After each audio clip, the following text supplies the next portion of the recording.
Proclaimed as a sweeping victory by almost all Western media, the Gulf War and the subsequent crisis with Iraq have indeed amounted to a superior victory for Washington. Paramount arms sales at a level never seen before, at last huge permanent military bases in Saudi Arabia, resulting in a better control of the oil flow and a better leverage on its pricing. The great losers, on the other hand, are the Iraqi population, still under a Stalin-like dictatorship and slowly dying from starvation. But the losers, however, are not just distant populations of the Middle East. Some of the victims of the Gulf War have also turned out to be right amongst the presumable victors of the war. In 1991, most Americans were very happy that the Gulf War apparently had ended. What happened a few months later was that thousands of veterans started to report medical problems, such as achy joints, memory problems. They kept falling ill, they were getting rashes, and there was no explanation. Concerning the use of the type of weapons used by the Allies in the Gulf War, the first warning came from soldiers themselves, whether in Britain or in the US, when they started complaining of symptoms, and that was related to the Gulf War and to the use of the weapons. So it's obvious that it took so long until people took it seriously, because there was this conspiracy of silence. The first response of the United States military and the United States government was to ignore it, to deny that there was any problem with the health status of American Gulf War veterans. You had to keep the image of the good guys, namely the Allied, and the bad guy, who is Saddam. It's Saddam Hussein who would use chemical weapons and who would harm his own population and the world with this type of weapons. And it didn't look very nice to show that the Allies have been themselves using weapons that were harmful.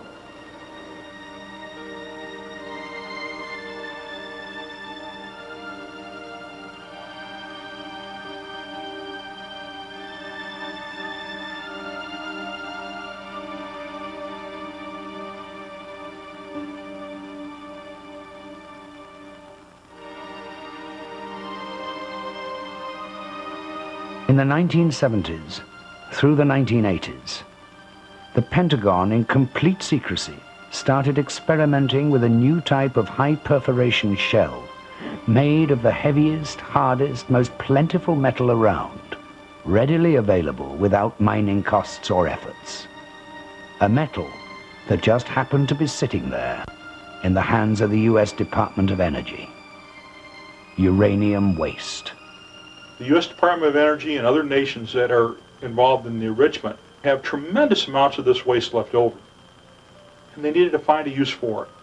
Depleted uranium rounds reached combat for the first time during the Gulf War. These rounds pierce anything known to this day, penetrating the thickest armor plates like butter. The downside: they are radioactive, contain traces of plutonium, the most toxic metal on Earth, and their debris remain radioactive for about 4.5 billion years. Depleted uranium is a very hazardous toxic waste. For example, depleted uranium settles in the bone, it settles in the lungs, it settles in the liver, in the kidney, and also in the muscle and testicles. This is an experiment upon rats. Depleted uranium also crosses from a mother through the placenta to a fetus. All this information is widely available. However, the Pentagon, in their overwhelming desire, their passion to use depleted uranium weapons, is trying to suppress this medical research about its high toxicity. I could go through the early reports on this issue. You know, this is one from July 1990, where they say the most exposed individuals are soldiers who went to a battlefield after DU rounds are shot, saying that civilians and soldiers may suffer health effects from inhalation and ingestion of DU dust, and even saying that once people realize the health and environmental effects of this weapon, there may be a move to ban it. And this was July 1990. This is just 6 months or so before the war. So you have to wonder why no warnings were ever disseminated to any ground forces prior to the war, even just to say, stay away from the vehicles that have been hit. Don't go climbing on the equipment afterwards. What the military didn't do was tell the soldiers that the ammunition used by our airplanes and our tanks during the Gulf War was made out of this highly toxic radioactive substance. More than 436,000 U.S. troops are confirmed to have entered into those areas of radioactive toxic waste. And sadly, some soldiers camped in areas contaminated by depleted uranium, radioactive toxic waste for up to 2 months without any idea, without any warning at all. I just want to say something about the Iraqis too, that I've seen a lot of photos and talked to people who've been to Iraq, and I've also seen photos of Bedouins who go out in the desert and they go to the destroyed tanks, and I've seen photos of them literally digging in the sand next to these tanks to look for scrap metal, and they've been doing this for years, and they take the scrap metal that they can find and they go and they sell it so they can buy food. This is the situation in Iraq.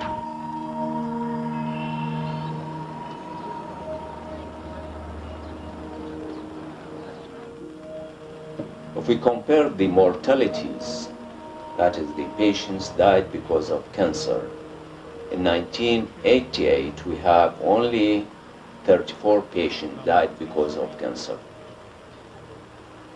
But in 1998 we recorded 428 patients died because of cancer. Cancer which affects elderly people. Now it's seen in younger age groups.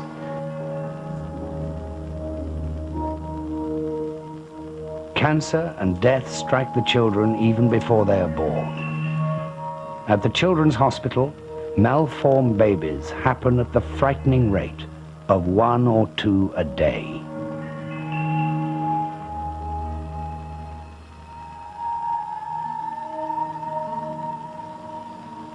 Who's responsible today?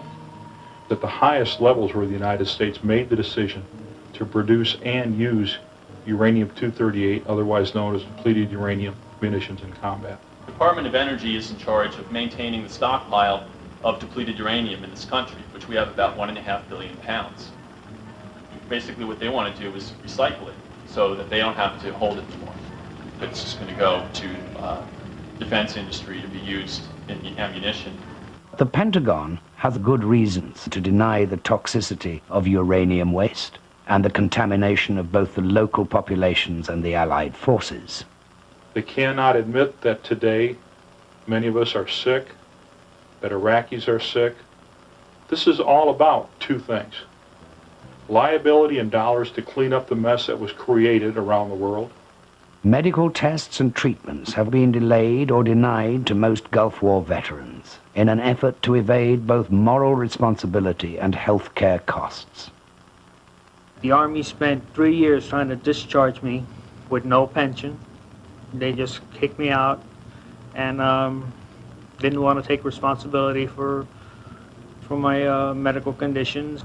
As shocking and disturbing as it is, this attitude from the Pentagon is nothing new. The use of radioactive toxic waste, called depleted uranium, by the military is another sad chapter in a long and tortured history of the United States military. During World War II and shortly afterward, hundreds of U.S. soldiers were told to stand outside and witness atomic bomb blasts.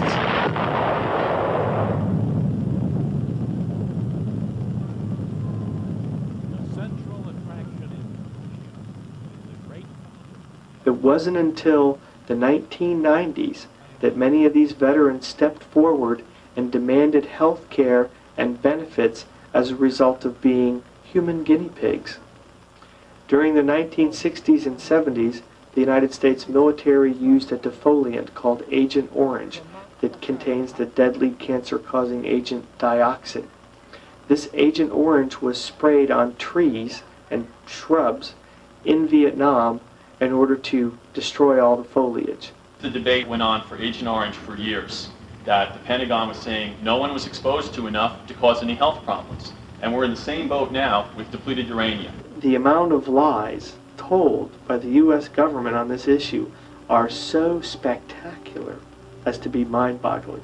Depleted uranium rounds have not only been spread all over Kuwait and southern Iraq, they have also been sprinkled all across Kosovo and Serbia, and are shot on a daily basis in such places as Vieques, Puerto Rico, and Okinawa, Japan, for training purposes and without any warning to the local populations. Today, 15 countries altogether possess and shoot ammunitions made of radioactive nuclear waste and are ready to sell them to whoever wants to buy them. We don't have to litter the battlefield with something that's hazardous for 4.5 billion years. The world needs to ban the use of uranium munitions, period. Many more laws and international safeguard regulations need to be enacted to prevent the recurrence of any such ordeal from the part of any government and against any population or country in the world.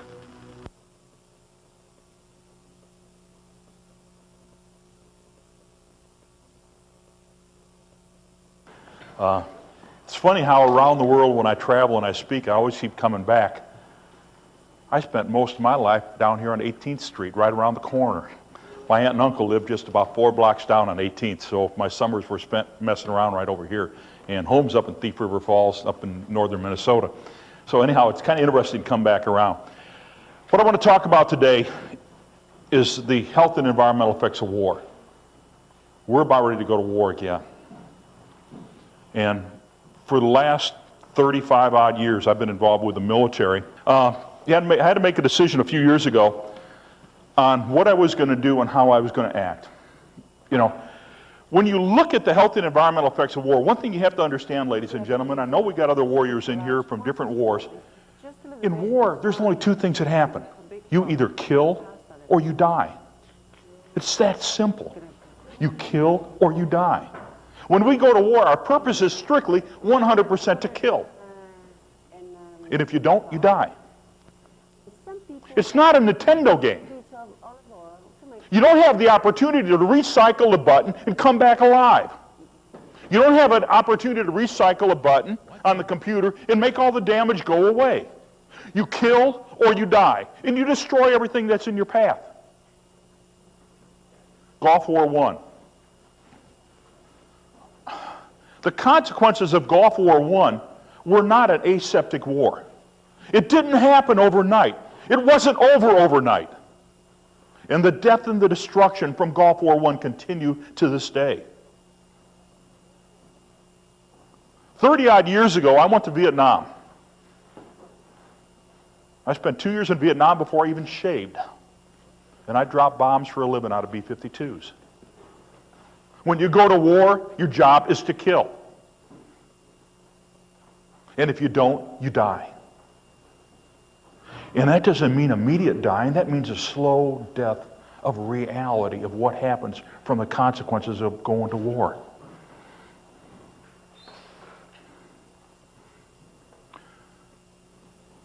Over the years, I've had the opportunity to spend a lot of time in the military and do a lot of special operations. My expertise is nuclear and biological and chemical warfare.